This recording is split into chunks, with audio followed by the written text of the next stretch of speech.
When I was just a teen, Grandpa'd sit down next to me and tell me about the time Big Whiskers got away. From the broad Ripple Spillway to the Waverly Bridge, it's been tall tales, rumors, urban legends, and myths about a world record flathead that some say has never been caught.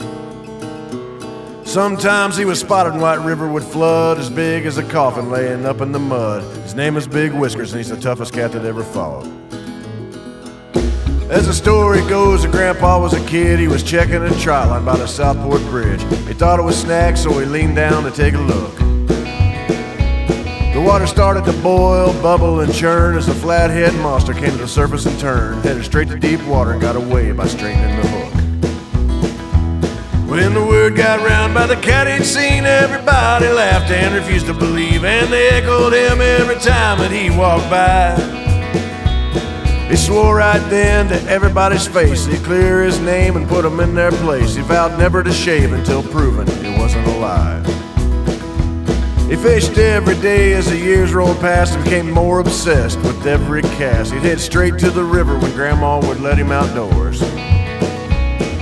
After a while the beard covered his face, and 10 years later it was down to his waist. By the time he retired it was almost reaching the floor. When he walked into town people's jaws would drop and some loudmouth kid would holler ZZ Top, but he didn't pay attention, he just kept on walking by. He'd head straight to the river and throw in some bait and wade through the water and patiently wait for the day Big Whiskers would swallow the end of his line. When I was just a teen, Grandpa'd sit down next to me, tell me about the time Big Whiskers got away. He had a secret recipe no cat could resist. He never wrote it down or even made a list. It was trial and error, and he never trusted anyone.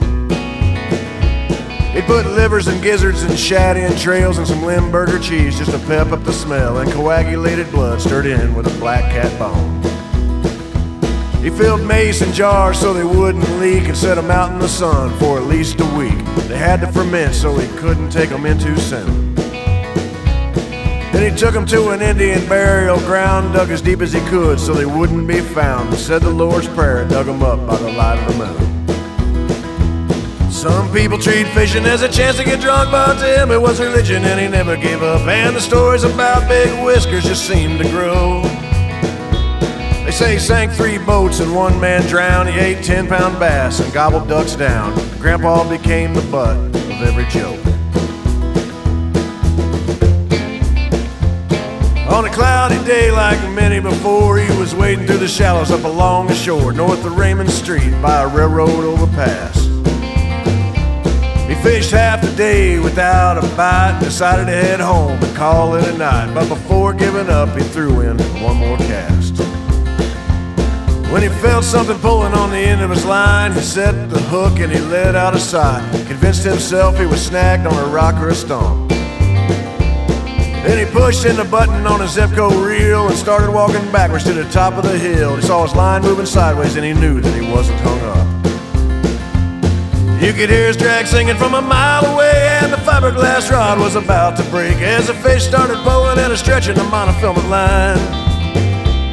He was running downstream and his line went slack, and the cat swam toward him up in the riprap. That's when he got a glimpse of Big Whiskers with his own 2 eyes. He could feel his heart begin to race. He went deeper in the water and he tried to chase the enormous flathead catfish up towards the sand. Well, it must have confused the ancient cat, cause he ran aground in the weeds and he sat up out of the water all helpless on dry land. Well, he strained and pulled with all of his might and then dragged that old cat up the riverside, sat down in the gravel and the sand to try to catch his breath. When he leaned towards his head to get a better look, his beard got tangled in the rusted hooks that the battered old flathead had buried in his lips and his head. Grandpa Winston felt the pain of too many years pursuing in vain a silly old fish that would rather be left alone.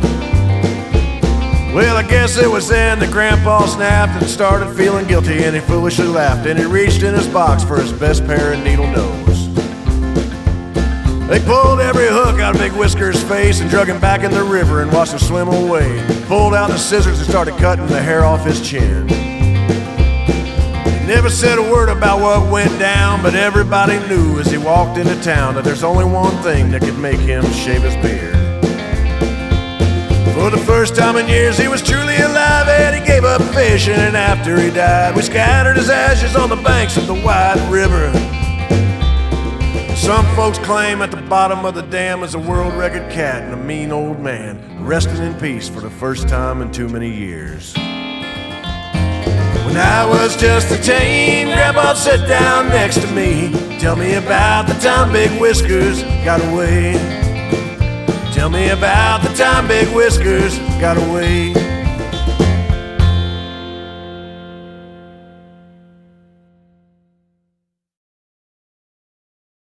When I was just a teen, Grandpa'd sit down next to me, tell me about the time Big Whiskers got away.